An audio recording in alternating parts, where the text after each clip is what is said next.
조선 중엽, 전라도 어느 고을의 사람들이 두고두고 입에 올리는 이야기가 하나 있었습니다.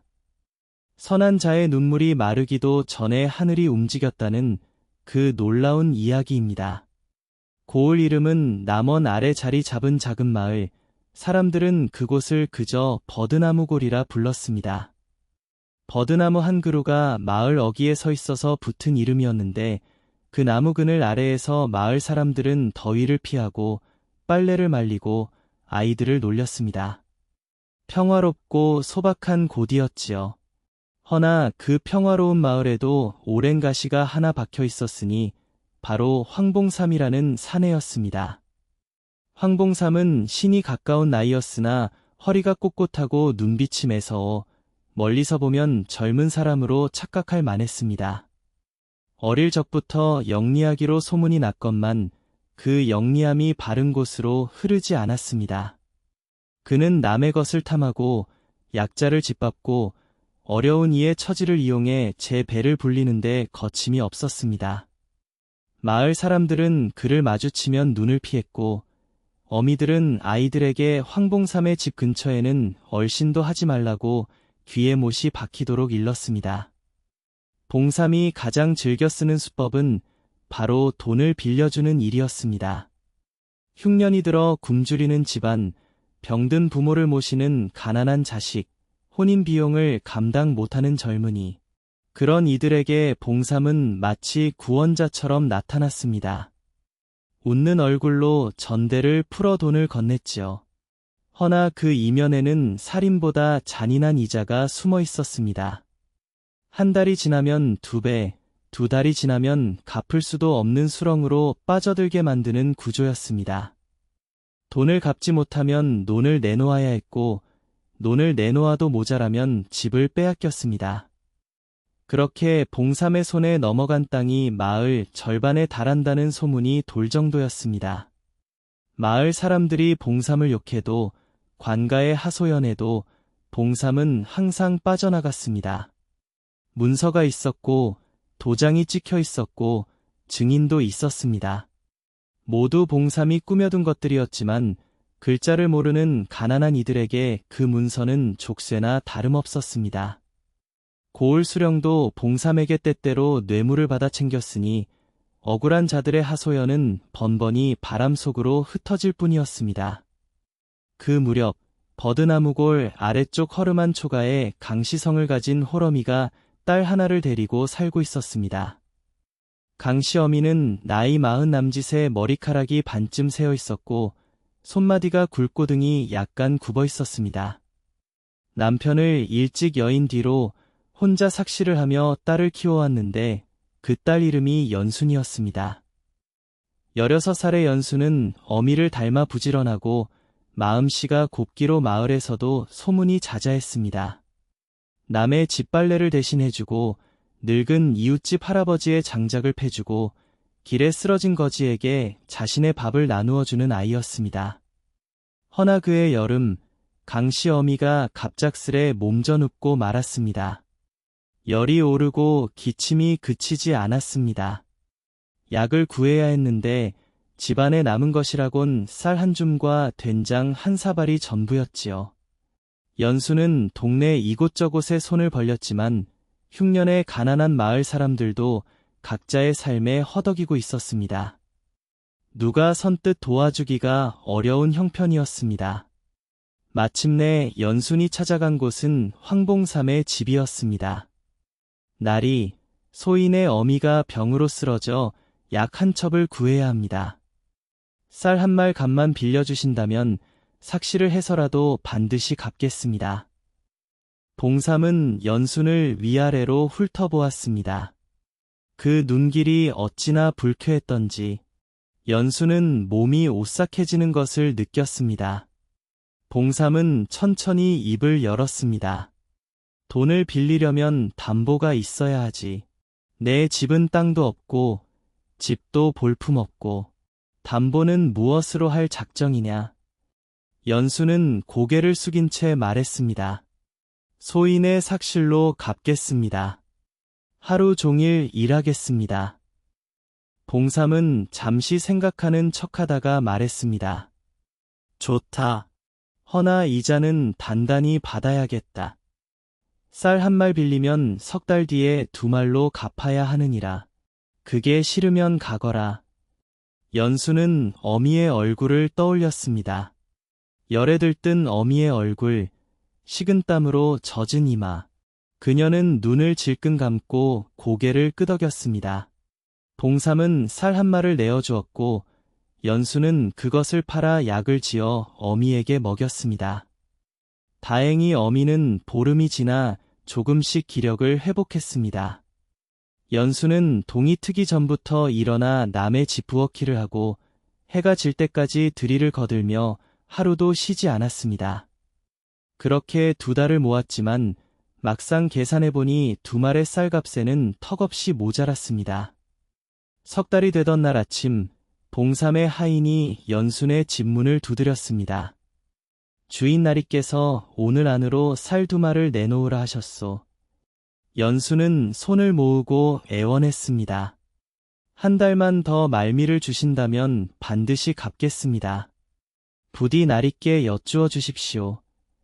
하인은 콧방귀를 뀌고 돌아갔습니다. 이윽고 봉삼이 직접 나타났습니다. 그는 연순의 초가를 둘러보더니 차갑게 말했습니다. 쌀이 없으면 이 집이라도 내놓아라. 내가 법문서에 이 집도 담보로 적어두었느니라. 연수는 그때야 알았습니다.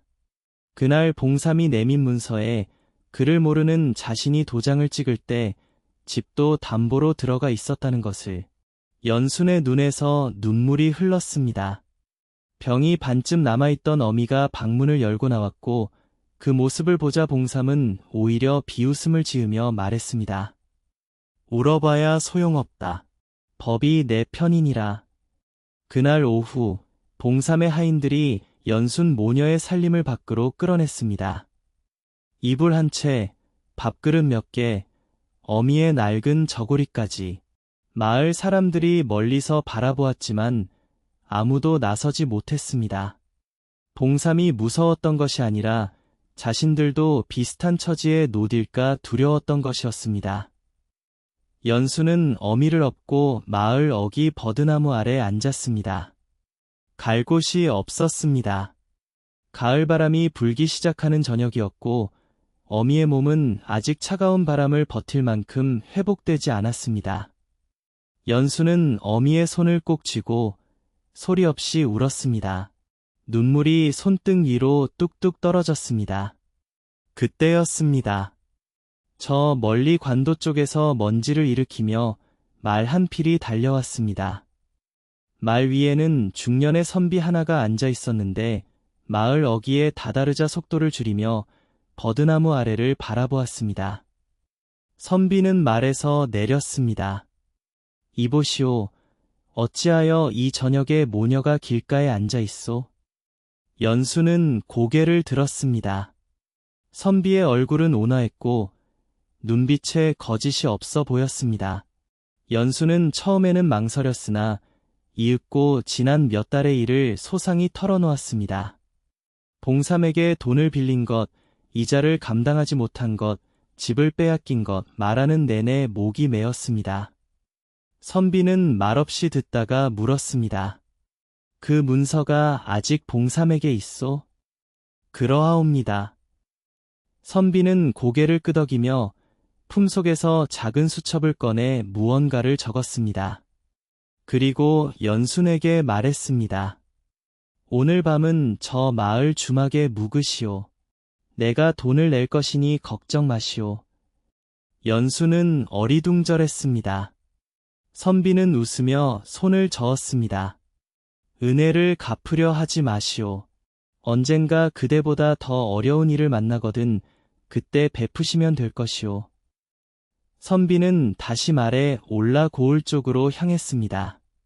그 선비의 이름은 이준학이었습니다. 본래 한양의 사원부 관원으로 지방 암행의 명을 받고 이 고을에 내려온 인물이었습니다. 몇 달 전부터 이 고을에 고리대금과 불법 문서로 백성을 수탈하는 자가 있다는 소문이 한양까지 닿았고 임금이 친히 이준학을 내려보낸 것이었습니다. 그날 밤 이준학은 고을 수령을 찾아갔습니다. 신분을 밝히지 않은 채로. 이튿날 아침 고을 관아 문이 활짝 열렸습니다. 포졸들이 황봉삼의 집을 에워쌌습니다. 봉삼은 아직 잠자리에서 일어나지도 않은 채였습니다. 소란에 놀라 마당으로 뛰어나온 봉삼의 눈앞에는 포졸들과 함께 어제의 그 선비가 서 있었습니다. 봉삼의 얼굴이 창백해졌습니다. 날이, 이게 무슨... 이준학은 차갑게 말했습니다. 황봉삼, 내가 지난 수년간 이 고을 백성들에게 저지른 일을 낱낱이 파악하였다. 불법이자 강압으로 빼앗은 문서, 그리고 관원에게 건넨 뇌물까지 내 죄상을 한양에 보고할 것이니라. 봉삼은 그 자리에 무릎을 꿇었습니다. 살려주십시오. 날이, 소인이 잘못했습니다. 무엇이든 하겠습니다. 허나 이미 늦었습니다. 봉삼의 집에서 나온 문서 더미에는 수십 명의 이름이 적혀 있었고 빼앗긴 땅과 집의 목록이 빼곡했습니다. 봉삼이 쌓은 재물은 관에 의해 몰수되었고 피해를 입은 백성들에게 차례로 돌아갔습니다.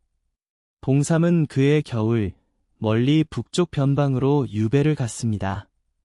두툼한 이불도 없이 따뜻한 밥 한 그릇도 제때 받지 못하는 곳으로 평생 남의 것을 빼앗아 배를 채우던 그 사내가 이제는 하루 한 끼를 걱정해야 하는 처지가 된 것입니다. 연순 모녀에게는 집이 돌아왔습니다. 봉삼이 빼앗은 살림살이도 이웃들이 하나씩 들고 문 앞에 쌓아주었습니다. 어미의 병은 겨울이 가기 전에 완전히 나았고 이듬해 봄에는 마을 사람들이 힘을 모아 연순 모녀의 초가 지붕을 새로 올려주었습니다. 연순은 그날 이후로도 예전과 다름없이 살았습니다.